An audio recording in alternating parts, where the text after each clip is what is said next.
Hello and welcome to your weekly shake of the electric car cocktail from the team at electrifying.com. This week, we're going to be talking about the UK's second cheapest new car. That's the Leapmotor. We'll be discussing the Audi Q6 e-tron, getting very excited about the Renault Twingo, and of course, attempting to answer your electric car questions. Welcome to the Kilowatt Half Hour. I'm Ginny. And I'm Mike. So grab yourself a cuppa, settle down, come and join us. How you doing, Mike? I feel like we've not done a podcast together for a while, have we? Like You've been ships in avoiding the me. night. No, we've been ships in the night. I think we did one last week, and it was we missed you, obviously. We've gone to lots of different subjects that weren't necessarily related to cars, but that's generally what happens when you're away. But no, it's been good. I've had a good few weeks. I've been busy. Are you saying I'm bossy and I corral everybody into talking what we're supposed to be talking about? Is Not that what you're saying, necessarily. effectively? No, I wouldn't go far as to say that. But I think we do go off onto a tangent when you're not here, unfortunately. So we do need you to keep us in line. I'm sure we'll do that today as well. So, what's caught our eye? I mean, I've noticed, and I don't know if people listening have becoming a bit more aware of this, there seems to be a lot more anti-EV headlines coming up. I've spotted a couple this week. The Telegraph ran a really good one, didn't it, at the weekend? Gosh, yeah. Where they were talking all about how expensive electric cars are to run, much more expensive than petrol and diesel. They kind of failed to mention that or put in the comparison that, yes, they are indeed more expensive if you're just purely reliant on rapid charging. But I mean, I doubt if very many EV drivers listening are charging their car up every day on rapid chargers. And they just sort of failed to mention that, which is pretty key. But I don't know, have you sensed there just seems to be a lot more. We had a phase, didn't we? I think it was about a year ago where there was a lot of anti-EV sentiment. It's bubbled over this year, but I think it's rising again. Yeah, it seems to be back with the broadsheets as well, doesn't it? Rather than the tabloids, which was the first initial wave of stuff, wasn't it? It was a lot of, the Sun and the Mirror and the kind of the red tops shouting from the roof. Yeah. I mean, you can make a case for anything. There's lies, and damn statistics, aren't there? And you can make any make any story work if you look hard enough. And if you did charge up solely on the most expensive rapid chargers you could find, and you ran a very economical diesel, filling it up with supermarket diesel, then yes, you probably could get those two figures to work. Yeah. But it's not necessarily a portrayal of the real world, is it? And yeah, so it's just. But as for the motivation behind it, it's very strange, isn't it? It's a strange hill to die on, isn't it? Deciding that you want to sort of, crush electric cars when they're not being forced on us yet, and probably won't for another 10 years at least. So yeah, I don't really understand what the motivation behind it is. I have a suspicion that if you recall in the Labour manifesto, there was a pledge to reinstate the ban to 2030. Of course, Rishi Sunak pushed it back to 2035. This is the ban on the sale of new petrol and diesel cars. And then there was a lot of press, wasn't there, about, they're now going to include hybrids. The ban's not really being pushed back. But actually, that was always the plan, wasn't it? Yeah. What we didn't know, and what we still don't know, is exactly what the hybrid bit will consist of. Will it be purely plug-in hybrids? And if so, what range? They talked about some kind of woolly figure of it was a significant amount of driving range to be done on electric, but no, that's never been pinned down. So there's always the devil's in the detail. But even that made some really bizarre headlines. And I don't know, I reckon that's probably got something to do with just whoever it is behind this push, just sort of thinking, oh, well, let's get the negative stuff out there again. Yeah, it's strange. I mean, hybrid will be the way in which it gets softened out, isn't it? Because it will just be, in order to pass emissions regulations, you virtually need to have a hybridized engine even if it's a mild hybrid. Yeah. So that technology is everywhere anyway. So I suspect that the full electric will get watered down. So it will be a degree of, a long tail on it, which will be hybrids, just going back to that story there in the Telegraph. So I did a dispatches for Channel 4 back in the early summer, which is actually, it is on their YouTube channel, if anybody wants to watch that. And one of the things that we did is we worked with the RAC to work out the cost of driving different powertrains per mile. And we worked out then, and I know the figures have changed slightly, but I think this is kind of where the Telegraph piece was going, but they missed out the key bit. And that was the RAC and dispatchers worked out that it was 17 pence per mile if you were travelling in a petrol car. If you could charge at home in an electric car, it drops to just 7 pence per mile. And actually, the cost that we worked out for charging using rapid chargers on the go was 22 pence. So it's all based in fact, but as always with these stories, it's just a little bit twisted and some key elements are just dropped off.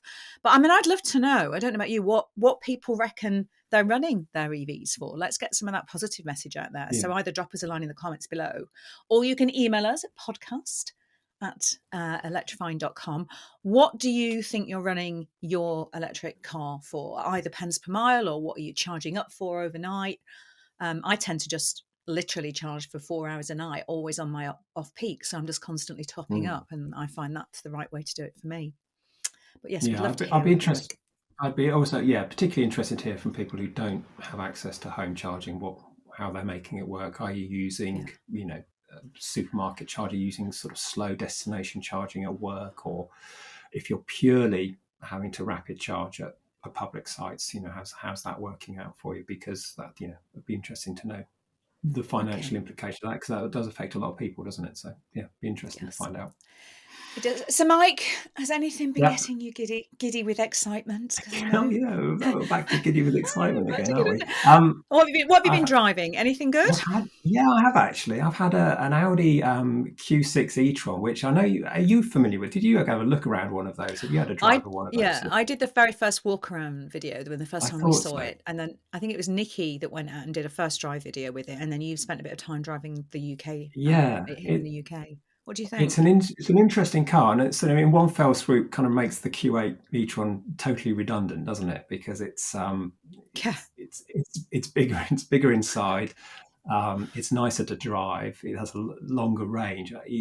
Unless you're getting an incredible deal on a Q8, I think Audi probably know this. It's probably why they're going to close the factory. But I wasn't expecting to like it, because generally speaking, big, heavy German electric SUVs don't really do much for me. But I did quite warm to it, and I thought, it was comfortable. You warmed to it. I warmed to it. I warmed to it. Faint praise there, Mike. I mean, it's a lovely thing. This isn't going to interest private buyers whatsoever, because the edition one we had was 86 grand, and it had every button on it possible, and it was from a purely kind of self-indulgent point of view, it was lovely to drive that car for a week, and the air suspension was lovely. It's like floating on a cushion. It was, but really kind of also sporty at the same time. It was really nice to drive for that, and the tech worked. The screens were bright, and it was an intuitive sort of car. I really feel like Audi are kind of slightly getting their mojo working for electric now. I mean, it wasn't as economical as I'd like it to be. It was still only kind of doing 2.93 miles per kilowatt, but it's a big old heavy bus, isn't it? But that goes against everything they said about that car when it first came out, because their big point on that car was that it was going to be really efficient. Do you remember? Yeah, I do remember. And shrug. If you're not watching and you're listening, it might give a very kind of French shrug of the shoulders at that point. Like, yeah.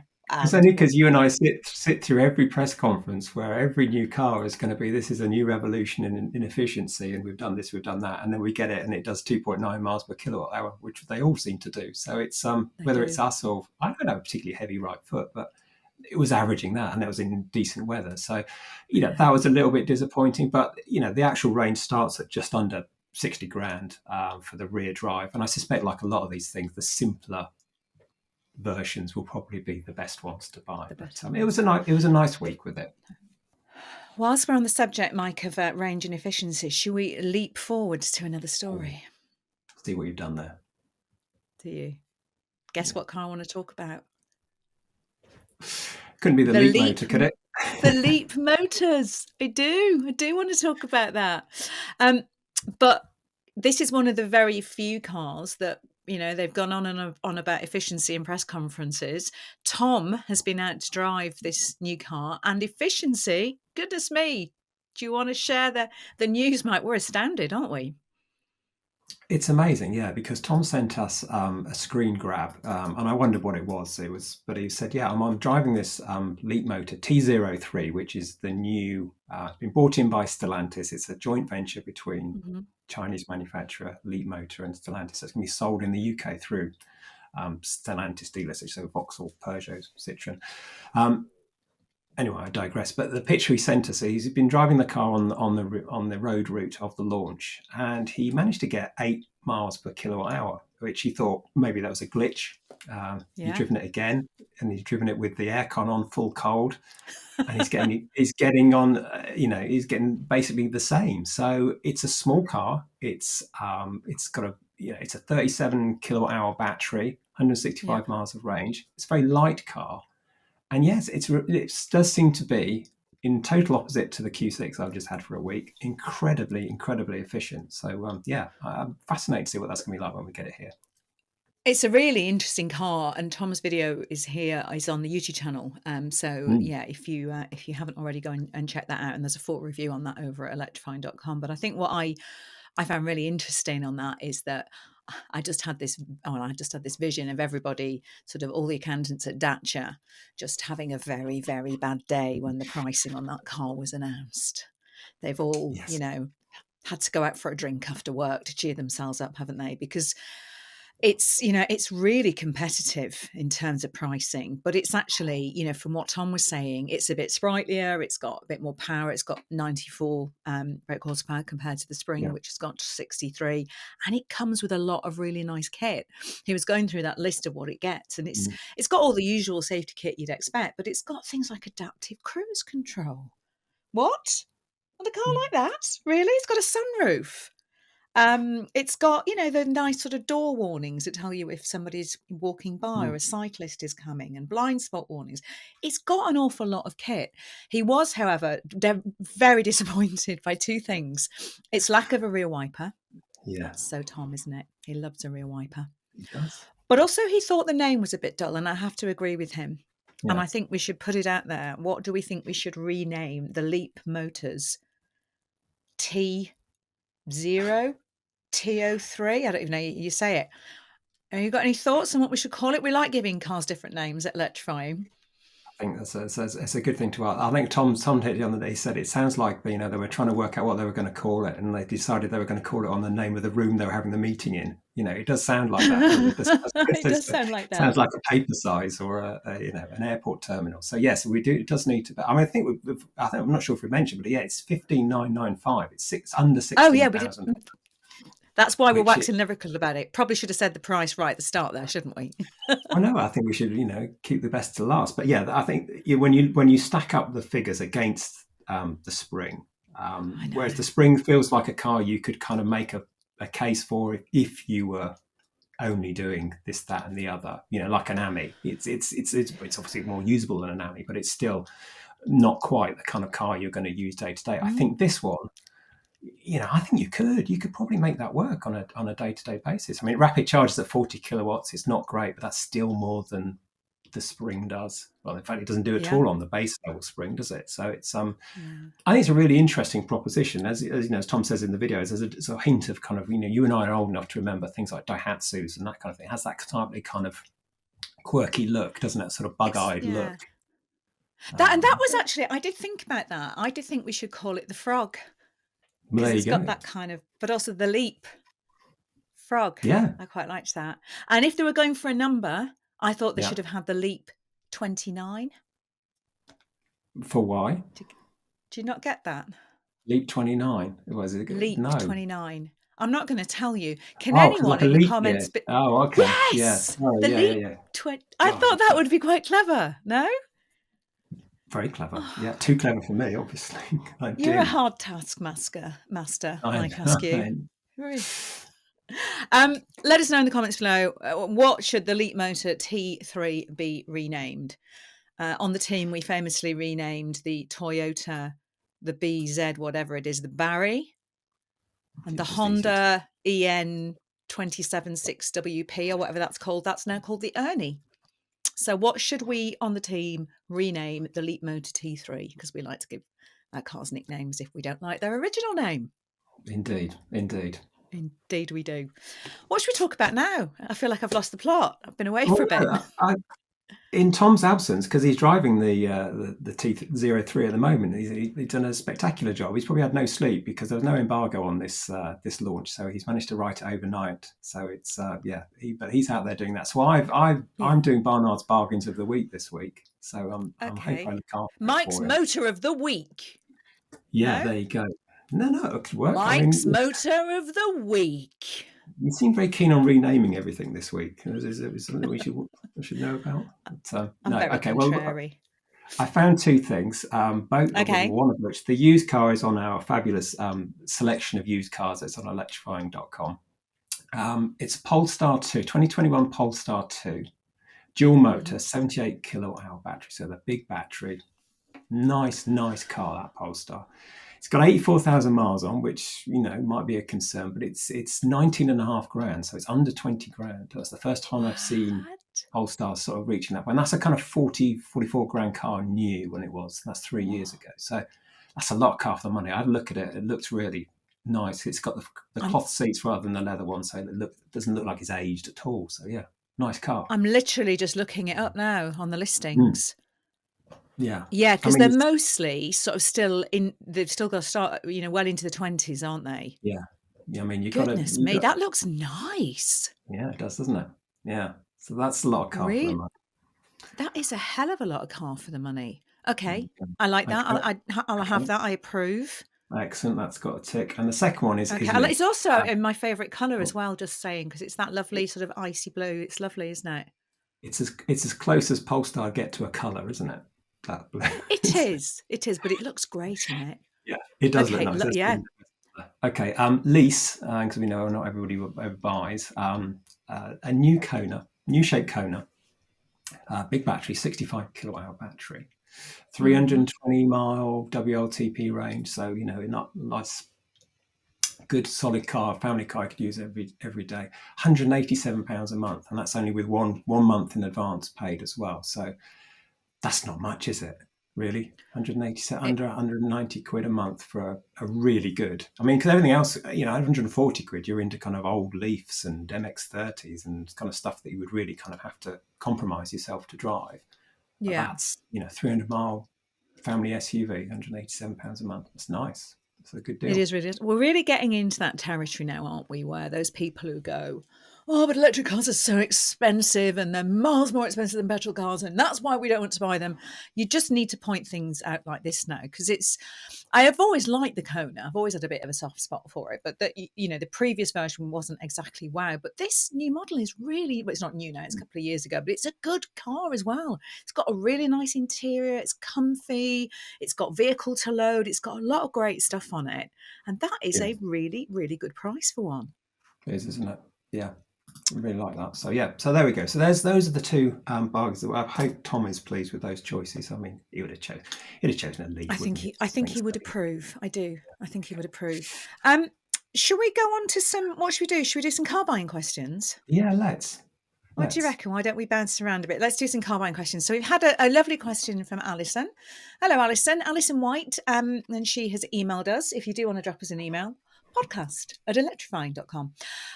So Alison says, my husband and I are currently trying to work out whether to go new or used for our next car. It will be a second car in the household, as I have a Mercedes EQA company car, which I hate, but that's another story. I want to hear more. I think we are all sort of, I share the feelings with that car with Alison. It leaves me completely cold. But Alison, I'm really intrigued about why you hate it in particular. Yeah. Perhaps you could drop us a second email so I know. My main objection is that I just feel like an old person when I drive it. And I think it's just too chintzy and really unimpressive. And I don't know, it just leaves me cold. Have you driven it, Mike?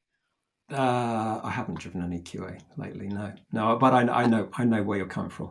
You're not missing out on anything. It's the kind of car that you I think when I gave my comments on it, I think I said it was smart. It's a smart interior, which is like the best I could come up with.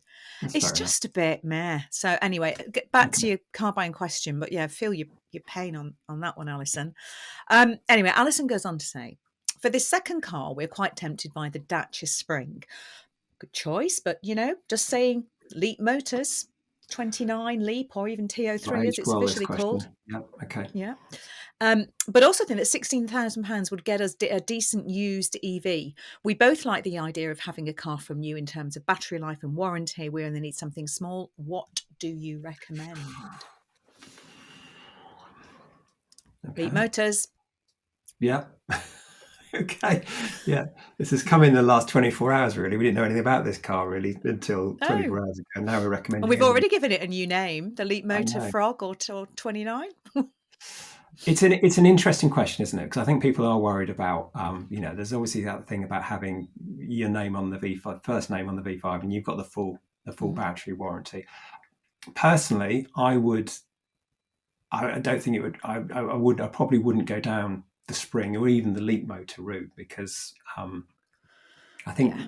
there's a point now where electric cars, especially if you're getting cars that have been replaced. I mean, for example, I went onto our used car marketplace again.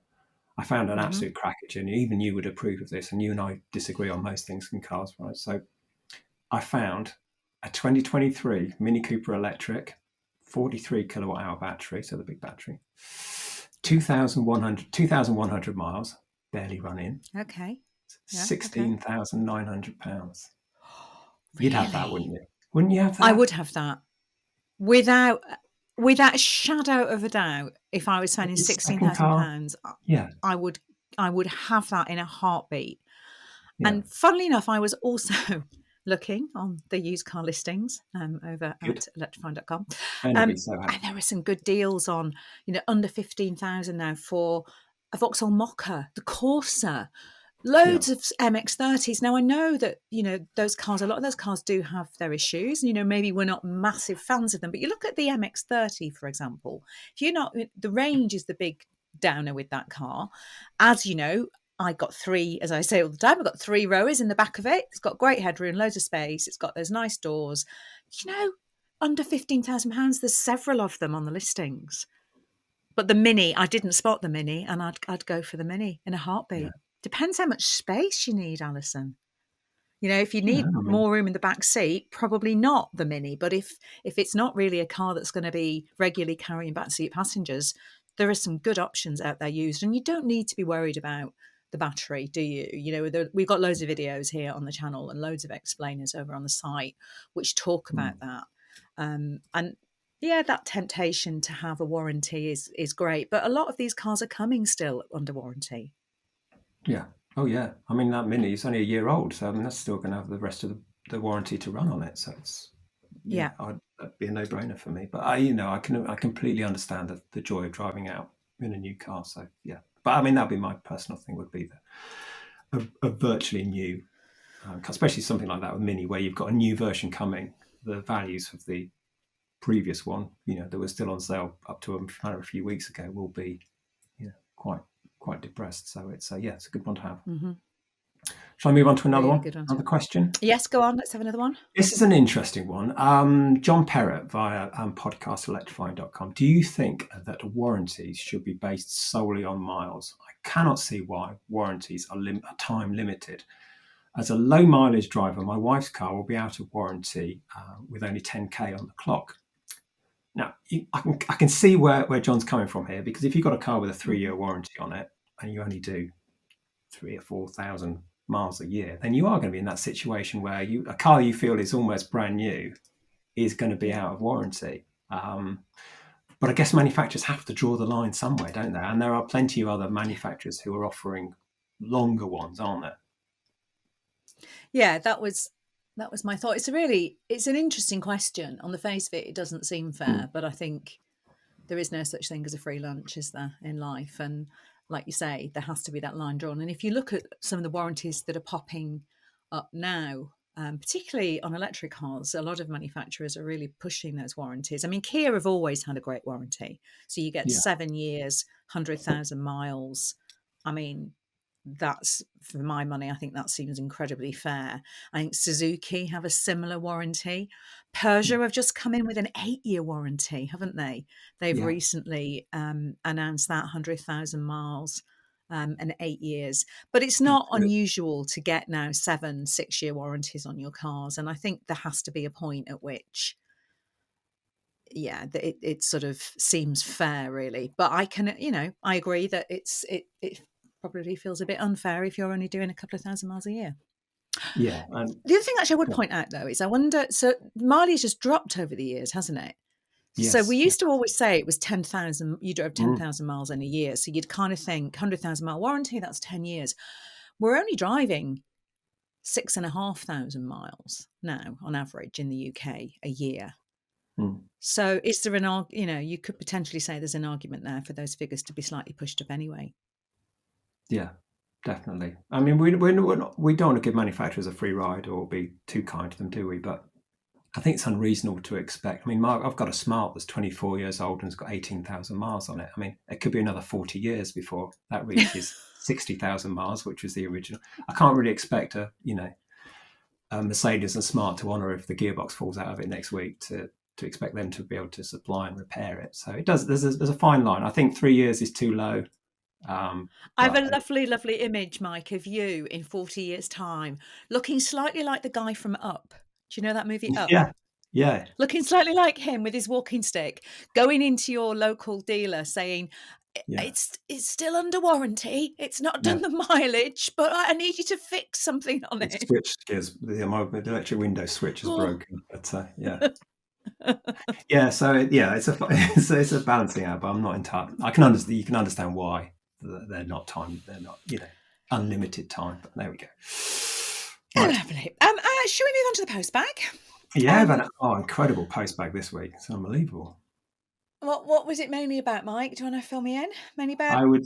Well, I toasters? always get excited when I look at the number. I look at the numbers before I actually read the comments because they're often horrible. But and I saw there was 166 comments when I went to do it, which is always lovely.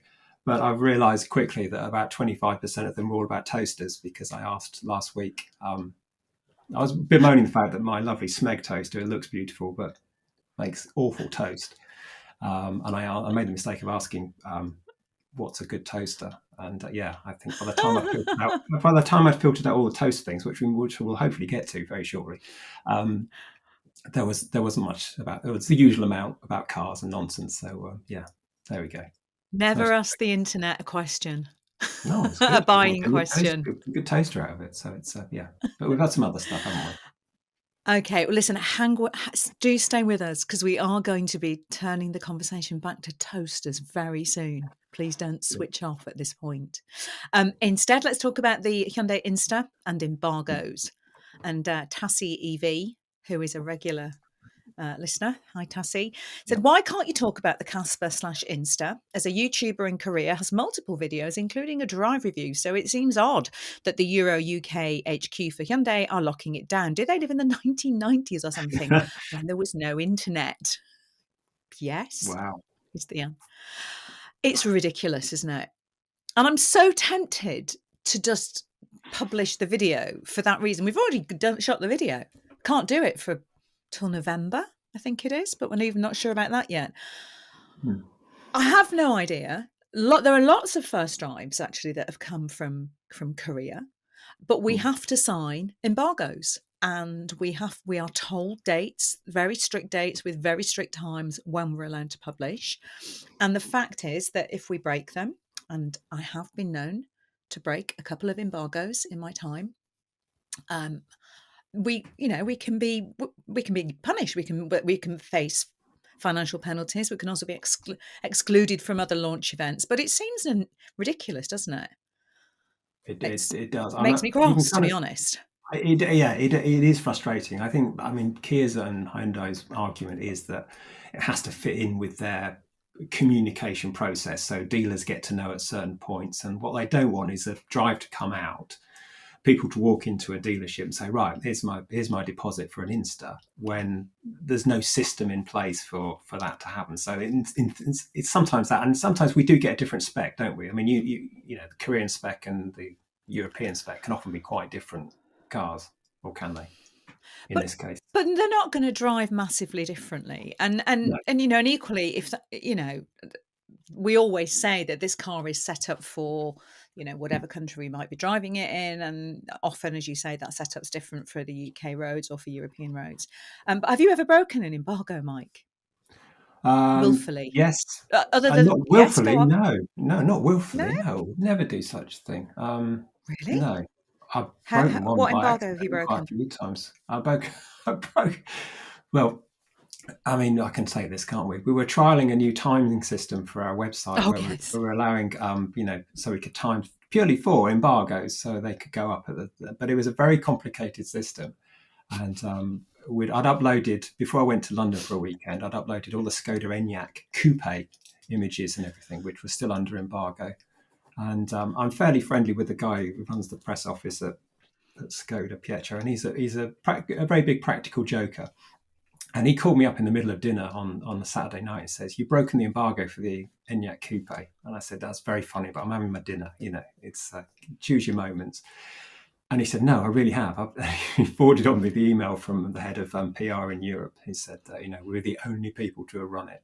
So yes, our timing system hadn't worked. It's been fixed now, I'm pleased to say. But yes, it was quite an embarrassing moment. I have to scurry away from dinner to go and get my laptop and bring it back to the restaurant and unpublish the page. So that's the most recent version, the most recent time we've broken embargo. It's almost always by accident. It is. And it's often caused by different time zones in Europe and all kinds of things, isn't it? Because midnight is at 11 o'clock. It's loads of complicated issues. I broke one willfully once.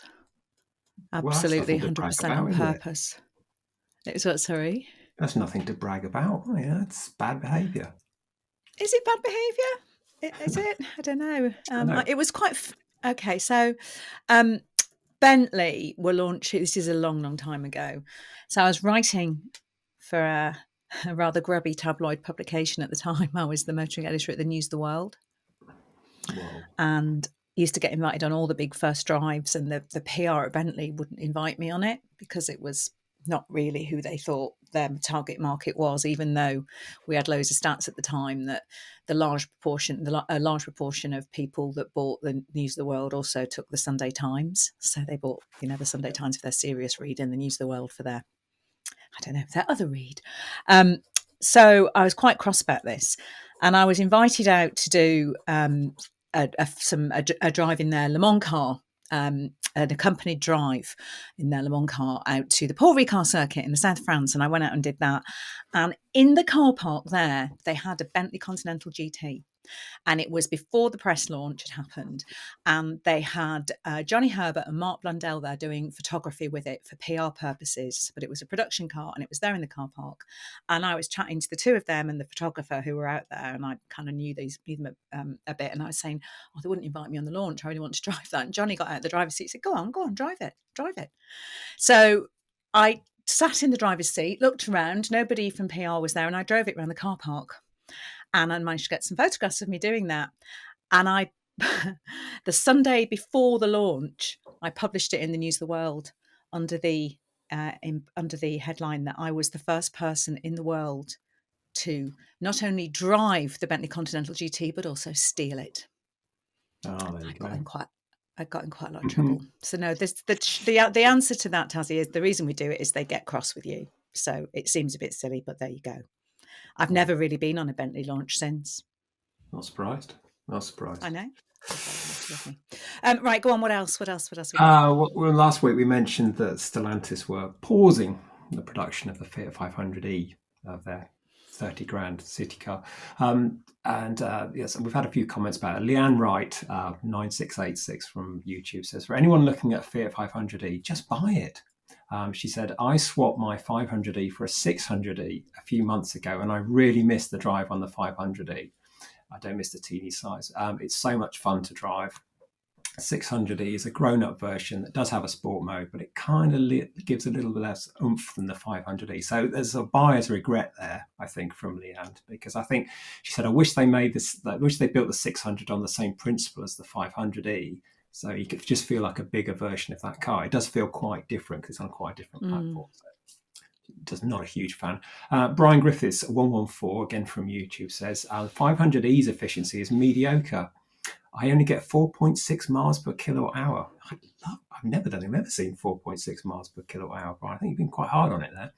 With a very light foot after 3 years of mixed driving and never exceeding 70 miles an hour. Otherwise, it's a great car to own and drive. So There you go. There you go. Let's move on now to 2 chargers for a 2 EV family. So on the subject of that, which I know you were chatting about, North Point Production says, for 2.5 years, my wife and I have both driven all electric and we share the same home charger. For the vast majority of owners, it's unlikely they'll need to use even half the overnight miles added the next day. I completely agreed, actually. Chrissy MD also agrees. We have 2 EVs, an Ioniq 5 and a Kona. Big Hyundai family there. We managed to alternate which cars to charge each night on Octopus Go, and we've been doing this for the past 5 months without a problem. It only becomes an issue if your commute is such you need to charge one of the cars every single night, which I suggest would be unusual. And if you think about it, I mean, like I said earlier, I pop mine on. And it's kind of often plug it in just so it can get a bit of off-peak electricity. But I very rarely need to charge my car every day. Very, very rarely. So, and I would say most of us are on the same boat with that. Yeah, definitely. On the subject of long drives, last week we had somebody wrote in to say that they had they live in Glasgow, but they'd found the perfect Ioniq 6. I think it was in Southampton or Poole. And sort of got the public transport there and then drove all the way back. So a great first adventure. Well, I'm afraid this has been bettered by this story here. So Mark Cornwall 8132 from YouTube says, "Good show, guys. On the subject of driving an EV purchase home, I drove our new 75-mile range 2016 27 kilowatt hour Soul EV, so the first generation Soul electric. I drove it home from Glasgow dealer back to Cornwall in the depths of winter. 550 miles, and at the time I was only using the electric highway rapids, remember, because there were no other options, and all sites only had 1 or 2 points, and some motorway services had none. Needless to say, long trips in EVs really are a doddle these days. Yeah, that's good, isn't it? I dread to think how much coffee Mark got through on that drive. Yeah, you must have been absolutely wired with caffeine by the time you got back, Mike. Mark, how long did it take you? Goodness, I mean, when people moan to Mark about, there's no charges, then he must just say, well, look, hold my beer. Let me tell you my story, because I'm the same now. When people moan, there was only 6 points there and 3 of them were being used, I think, you know how lucky you are. I mean, I used to drive up to Milton Keynes once a week from here in Weymouth, and I used to use the single charger at Sutton Scotney Services because that was the only one that was pretty much on the route. There was 1 or 2 others if I'd really ventured further out, but I mean, now it's completely different. But yeah, back in those days. I remember vividly that it was the norm that you'd go to 2 or 3 places before you could find somewhere to charge because they wouldn't be working. And that was really like, you just kind of sucked it up and got on with it. I mean, just the fact that you can turn up and generally the chargers work now is brilliant. Anyway, on the subject of people moaning about EVs, let's return to Clarkson, shall we? Because I know you had a good chat about that last week. This was his comments about EVs being white goods. And Niall F1054 has said, the sad thing about Clarkson's comments is that some viewers will take his words as gospel. I think it's hugely irresponsible of him to make such flippant comments just for publicity's sake, and that's coming from a petrolhead. As has been said many times, EV and ICE both have their places. Yeah, he just wants to get people talking, doesn't he? That's what Jeremy does. It's fine. And we are talking. And then Philip has a lovely, Philip Taylor 7902 has a lovely positive attitude on this. Surely Clarkson's comments are one of the best possible endorsements for EVs. Doesn't everyone assume the exact opposite of what he says is true? And we want to say a very warm welcome to electric to Morag Drummond. Morag says, I recently bought a 2020 Nissan Leaf because my disabilities make a manual hard. I got so much kit compared to my petrol car. I love driving it. My husband likes driving it so much he bought a Polestar and he really, really loves driving that. It's a beast. Morag, welcome to electric. And I love the fact that you've both gone electric. That's absolutely brilliant. So yeah, welcome to the gang. We are very, very happy to have you.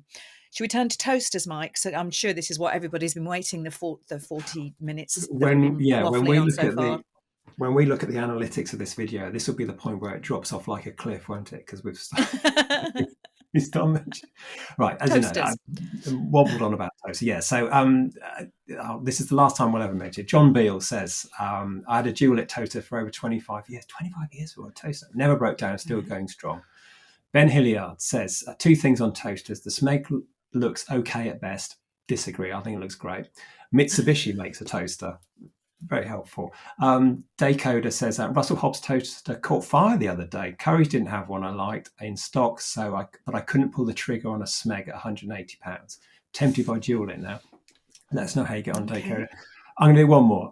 Dual It toaster gets my votes. Is Steve Knight 878. I bought one 15 years ago, still going strong. Never had a toaster that lasted that more than a year or two. So there we go. I did look at a toaster the other day, and it said you can set the browning level via the app. And I was thinking, this is the point. This is peak humanity, isn't it? Where we've got toasters with apps. That's just way too much, isn't it? Is that the most pointless app ever? Can anyone think of a more pointless app than an app for your toaster to set the browning levels? Yeah, because my fridge has got an app. That's useful because it might tell me whether it's not working. But yeah. What? You've got an app for your fridge, Mike? What kind of person are you?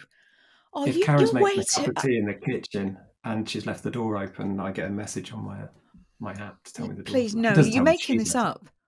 No. Are you making this up? No, it's an LG one. I've got an app for it. So yeah, I can tell you. Yeah. I don't know what to do with that. And the freezer's -12 at the moment. There you go. Oh, Mike. With it, Ginny. I'm so confused. All right, can anybody think of...